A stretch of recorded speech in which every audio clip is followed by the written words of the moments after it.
ध्यान से सुनो। एक है भगवत अपराध और दूसरा है भक्ता अपराध।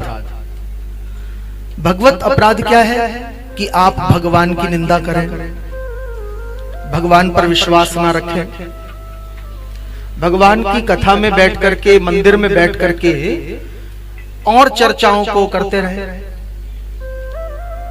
संत महापुरुषों के पास जाकर सत्संग के स्थान पर और जगत की चर्चाएं करें। ये भगवत अपराध है।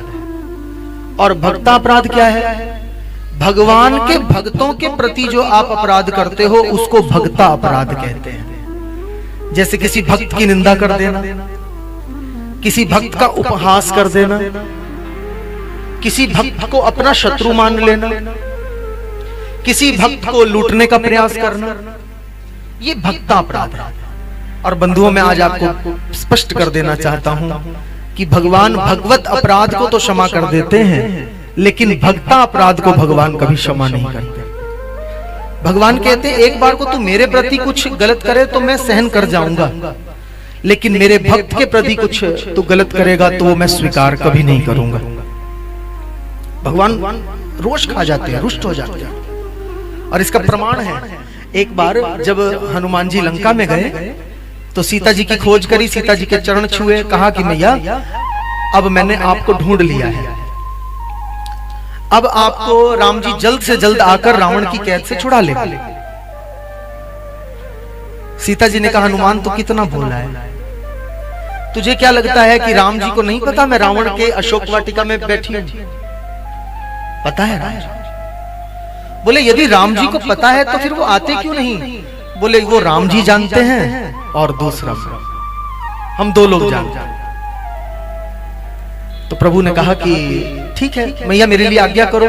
वहां से जब लौटने लगे तो जानकी माता ने कहा हनुमान तू मेरा एक काम करना, जब तू किष्किंधा में राम जी की शरण में जाएगा तो एक हाथ अपना राम जी के चरणों पर रखना और दूसरा हाथ लक्ष्मण जी के चरणों पर रखना, और दोनों के चरणों पर हाथ रख के कहना कि अनुज समेत कीन प्रणाम, तुम्हारे चरणों में प्रणाम भेजा है सीता जी ने। अनुज समेत राम जी के चरणों में प्रणाम भेजा है। हनुमान ने कहा ठीक है। अब हनुमान जी आ गए किष्किंधा में, आकर एक हाथ राम जी के चरणों में, दूसरा हाथ लक्ष्मण जी के चरणों, अनुज समेत कीन प्रणाम।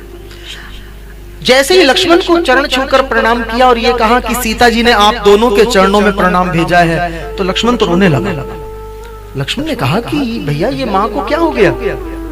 माँ का काम बेटे को आशीर्वाद देना है, एक माँ मेरे पैर क्यों छू रही है? लेकिन तभी देखा क्या कि राम जी ने अपना धनुष बाण उठा लिया और उठाकर राम जी क्रोध में भर गए। राम ने कहा रावण अब तुझे मेरे हाथ से कोई नहीं बचा सकता। तो लक्ष्मण ने ताली बजाई। लक्ष्मण ने कहा ओहो अब समझ में आया, इतने दिनों से जो रोने धोने का नाटक चल रहा था वो सब मेरी वजह से चल रहा था, क्योंकि सीता ने भक्त का अपराध किया था, लक्ष्मण का अपराध किया था, लक्ष्मण को अपमानित किया था। तो राम ने कहा तूने मेरे भक्त का अपमान किया है, चाहे तू मेरी पत्नी ही क्यों ना हो, अब मैं तुझे स्वीकार नहीं करूंगा। जब तक मैं कुटिया में आऊंगा तेरा हरण हो चुका होगा, और तब तक मैं तुझे मुक्त रावण की कैद से नहीं कराऊंगा जब तक तू लक्ष्मण से क्षमा नहीं मांगेगी।